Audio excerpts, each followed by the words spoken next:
All right, good morning. Welcome into Ethan Skolnick starting 9. We're going to start doing a couple of these a week just to set the table for the day. Make sure you like and subscribe to the 5 Reasons YouTube channel, which you're on right now. You get all of our content. We're putting up more Dolphins videos than ever before.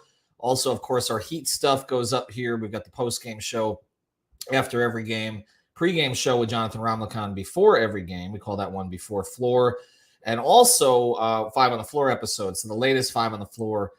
We did about 45 minutes on Bam Adebayo last night. The 4 of us, me, Brady, Alex, and Greg. That is now on the channel. Make sure you catch that. I think some might have missed it last night when we posted it.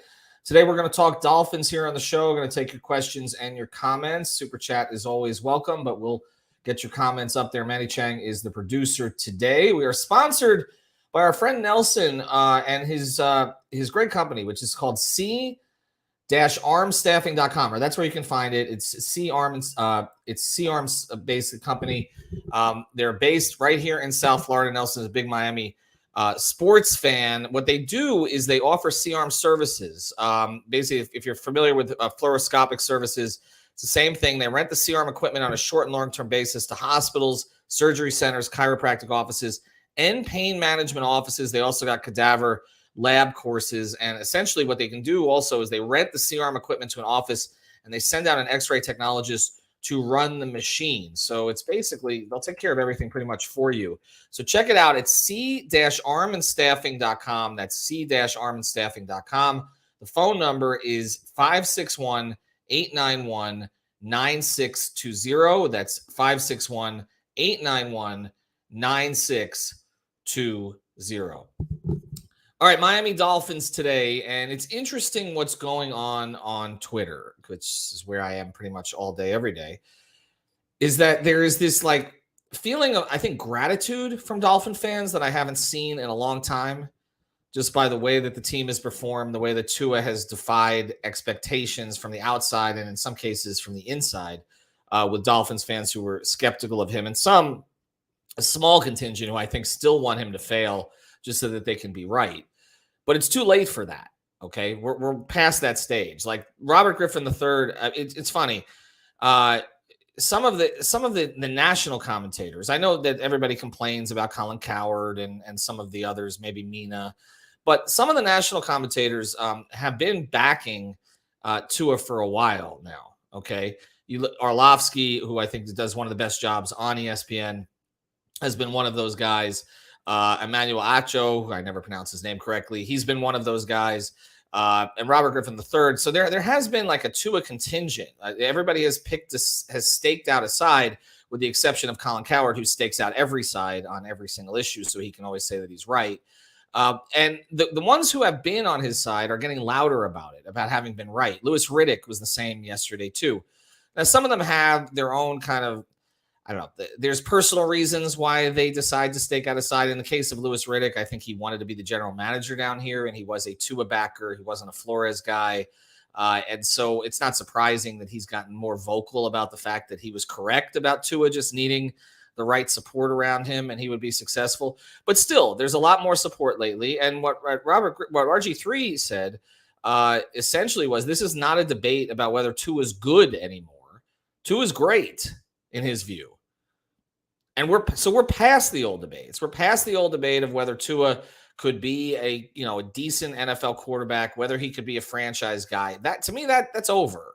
That's over. Now the question is, what level can he get to? Can he be a Super Bowl type quarterback? Can he be a Super Bowl type quarterback with this particular team? And look, to say, well, he's got Hill and Waddle and all the rest of this. Every great quarterback who has won Super Bowls has had great players around them, okay? Joe Montana had Jerry Rice and John Taylor and Roger Craig. 2 of those guys are in the Hall of Fame, right? I mean, this idea, again, that now it's a demerit, apparently, if you have good players around you. You're not allowed to have anybody good around you. That's the new thing with Tua. That's the new goalpost moving. Or the new goalpost moving is, well, can he do it on the road in the cold? Now, that is somewhat legitimate. We have to see that. Obviously, it didn't go very well in Buffalo a couple of years ago. The circumstances were different. The game in Tennessee, not so much in the cold last year, but that was a big road game, and he kind of laid an egg in that one. Okay, but again, he didn't have, not just, again, the player support around him. Look at the roster that was with him then. but also, okay, and who was actually healthy, but also he didn't have, obviously, the organizational support, the structural support, the confidence support, which is something that's gotten a lot of attention this week as people around the country have kind of figured out what it is that we've been talking about here locally, which is that Mike McDaniel put his arms around this guy. And what has been so impressive to me about McDaniel is not the X's and O's scheming, although everybody is open on every play, which is amazing. And if you sit in the press box like I do behind the end zone, you see it. You see it on every play. You see the way that he's scheming guys open. It's remarkable. But Tua is also throwing guys open. It's not one or the other. They're doing it in concert together. We haven't seen a quarterback and a coach this aligned down here since Shula and Marino. And even with that, and I was reasonably young then, okay? I covered Dan's last 3 years, and Shula was not the coach, okay? Jimmy was. And they were not aligned at all, okay? But even with that, you know, when you talk to people, which was Shula and Marino, it was mostly Marino making those decisions. Once Marino got to a certain point of his career, Shula kind of trusted him to do what he did. Then Jimmy didn't trust Dan at the end, and that's why they had all those issues. And Dan wasn't the same player at that point. But these two guys are aligned. Like, they're trusting each other. And it's really remarkable. And so what you're seeing right now is you're seeing, again, the national media starting to come around on this guy because they don't want to be this wrong at this point, okay? But the other thing I'm seeing on Dolphins Twitter that's a little different is not only is there gratitude, okay, and I told you so's, which they're entitled to, by the way, okay, but there also is dread. And I don't know if the dread is because every Dolphins team we've ever seen or they've been alive for, because most of the people on Twitter are in the younger bracket, has collapsed at the end of the season. I mean, even if you're, I don't know, in your 30s, you remember, 2000, what was it, 2002, 2003, very good teams that fell apart, that didn't end up making the playoffs, that missed by one game. 2002, needing one win when they went to Minnesota and New England and losing both games. Chris Carter dropping a pass in the end zone. And then New England, I was at both of them. The one in New England, I made the mistake of congratulating Rick Spielman on making the playoffs at halftime and the Ricky Williams trade. And then essentially the second half of that game, Norv Turner decided to stop running Ricky Williams, even though he was running all over the Patriots. He decided instead to keep throwing against Terrell Buckley with Jay Fiedler to Chris Chambers 3 straight times. It didn't work. Lindo Murray kicked the ball out of bounds. Travis Minor fumbled. A whole bunch of disasters. Worst locker room I've ever been in, by the way. And I was in the Heat locker rooms when they lost the 2011 finals. I was in the Heat locker room when they lost to the Knicks for the 3rd straight year in the postseason. That locker room in New England was the worst I've ever been in. I thought a few of those guys were just going to jump off the side of the stadium. So I understand why Dolphins fans have some dread, but I think the reason that everybody has dread now, in addition to it, okay, in addition to the fact that things have gone wrong before, is because Terran Armstead has been one of the 3 most important players on this team this year.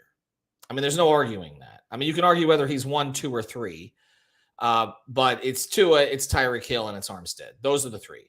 I mean, Xavier Howard has picked it up of late, and they've needed him because with Byron Jones, I don't know if he's ever playing this season. It sure doesn't seem that way. Seems like this is a Will Fuller situation.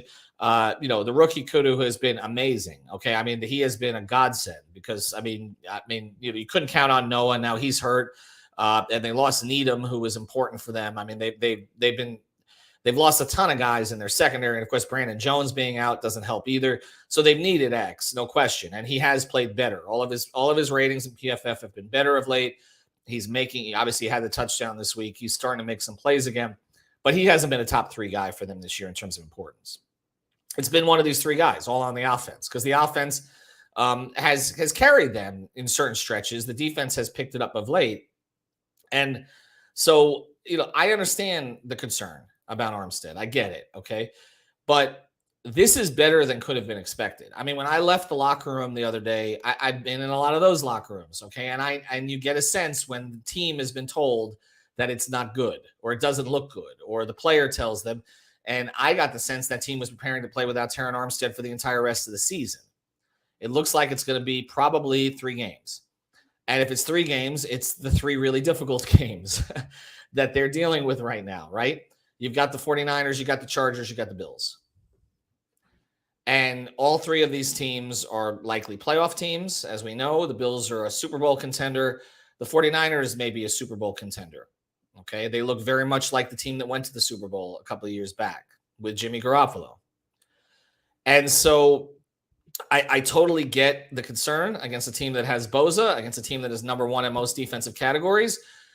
But I'm going to try to lift everybody up a little bit here, okay? I don't think this is a reason to say the Dolphins are definitely going to lose this game. I don't.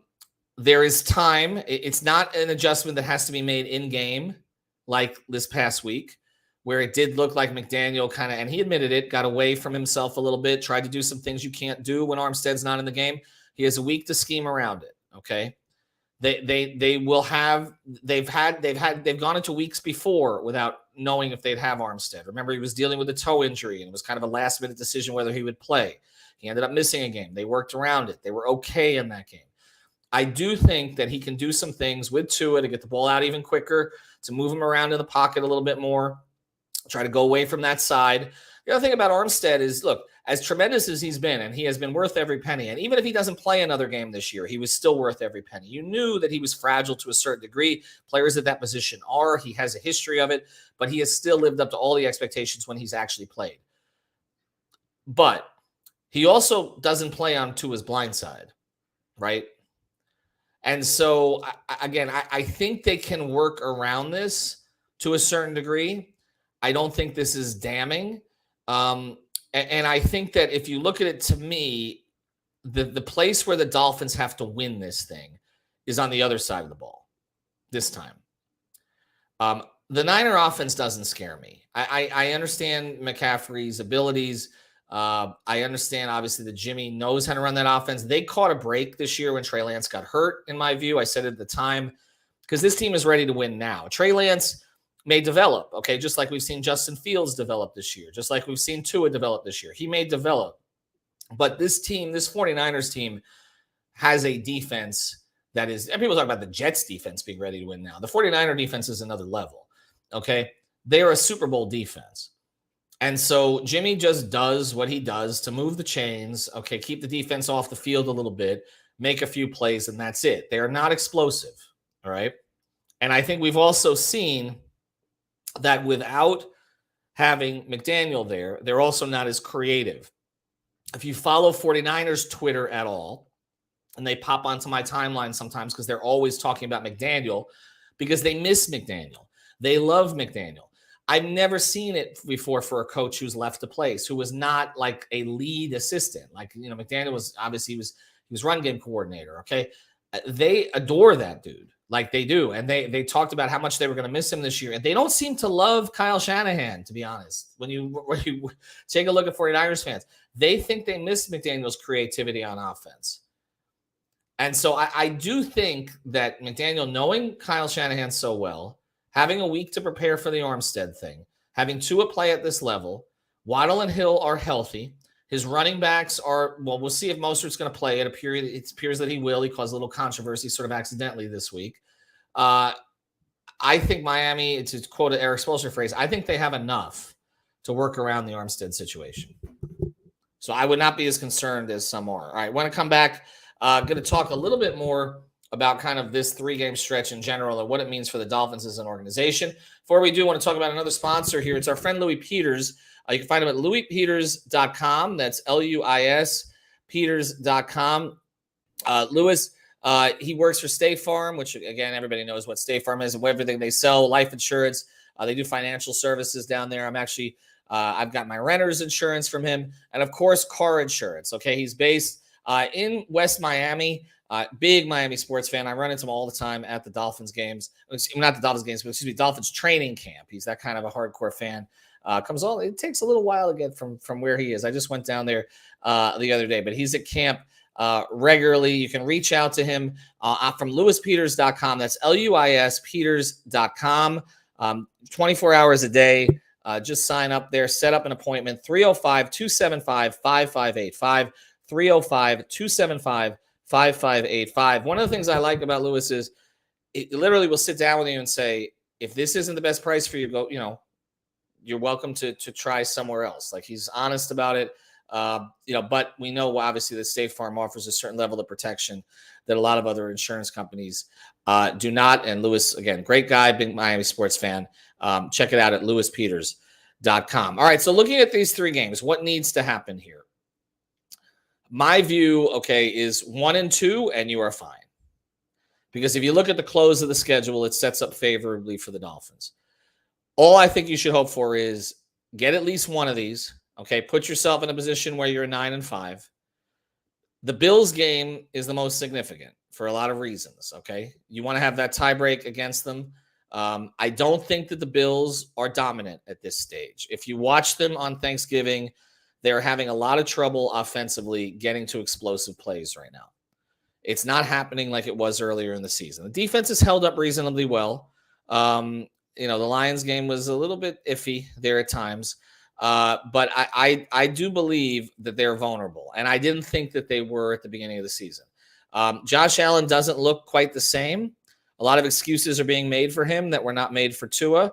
We know that a UCL injury can be a pain. We may actually hear, who knows, at the end of the season that Josh Allen requires surgery, something like that. He's playing through it right now. I just don't think that they are the force, the juggernaut that we thought they were earlier in the season. It seems to me, just from watching both teams, that the Dolphins are playing with more confidence right now. They kind of know what they're going to get to. The Dolphins have an identity. We've talked a lot this year about the Heat and how it doesn't seem like they have an identity this season. It's starting to come with the zone defense, with playing through Bam, some of the stuff we discussed on 5 on the Floor last night. The Dolphins have an identity. Okay. Now, defensively, it's taken longer. They're getting more aggressive like they were last year. I think that's a good thing, or like they were at the second half of last year, and they were a lot the year before. But offensively, we know what it is. I mean, basically, it's Tua playing point guard, getting the ball out to his playmakers, time, tempo, accuracy. That's what they are, okay? And it's carried them a long way. And obviously, team speed overall, especially offensively. They have an identity. The Bills, I thought they did, but it looks different lately. And so I do think that Miami can get a win against them. I do think that Miami can get at least one of the three. I would be very surprised if they got swept in this stage. If they get two, though, if they get two of these three, they will likely be the 2 seed in the AFC when all is said and done. And that would be remarkable. And honestly, I would give them a puncher's chance against Kansas City. And the reason that I titled this episode, "The Time Is Now," is this, okay? It's not just a proving ground for this season. They have Tua on a rookie contract. Your best time to try to win a Super Bowl is with an elite quarterback on a cheap contract. It gets harder after that. Once Tua gets the extension, there's a lot of other guys who aren't going to be there anymore. We saw this situation in Seattle play out, okay? Russell Wilson, when he was on the rookie contract, and I'm talking about the old Russell Wilson, not the one who can't throw 5 yards in Denver, but when he was on a rookie contract with Seattle, look at the talent that they had around him. Look at the talent they could pay on defense, the Legion of Boom and all that. Once Russell Wilson got the big contract there, look what happened. Those guys all left. That team started to fade a little bit. Ultimately, he was traded. I'm not saying that's going to happen with Miami, but what I'm saying is it is a lot harder to do it once the QB gets paid. And think about how the Dolphins avoided catastrophe by not trading Tua for Deshaun Watson and paying Deshaun Watson to not play for the majority of the season as Cleveland did. Okay, not even getting into the off the field issues, okay? And then not being able to afford players around him as they went forward. This Dolphins team right now may be the best team they have going forward. Because once Tua is extended, which he will be because he's proven that he deserves it, they won't be able to afford some of the guys that you're seeing on the field now. So get 2 out of 3, put yourself in position to possibly be the 2 seed in the AFC, and make your run now. All right, thanks to our sponsors, lewispeters.com, c-armstaffing.com. Reach out to our guy, Nelson. Also, Prize Picks. We mention this all the time. Use the code 5. We'll have shows on the channel all day. That code 5 gives you automatic They just give you the money. Up to $100, they'll pay you $100, okay, to play. They've got promotions running all the time. World Cup, USA against Iran, huge match. Obviously, U.S. needs to win to advance. 2 o'clock today. Austin Robiart and I are going to do a show. Austin, for the last U.S. game, hit all 5 of his props, okay? So if you'd played what he played and say you'd put down $25, you would have walked away with $500. Austin and I are going to do a show today, okay? Also, obviously, you can play NFL, NBA, MMA, NHL, and everything else there. Thanks to our producer, Manny Chang. Have a good day, everybody.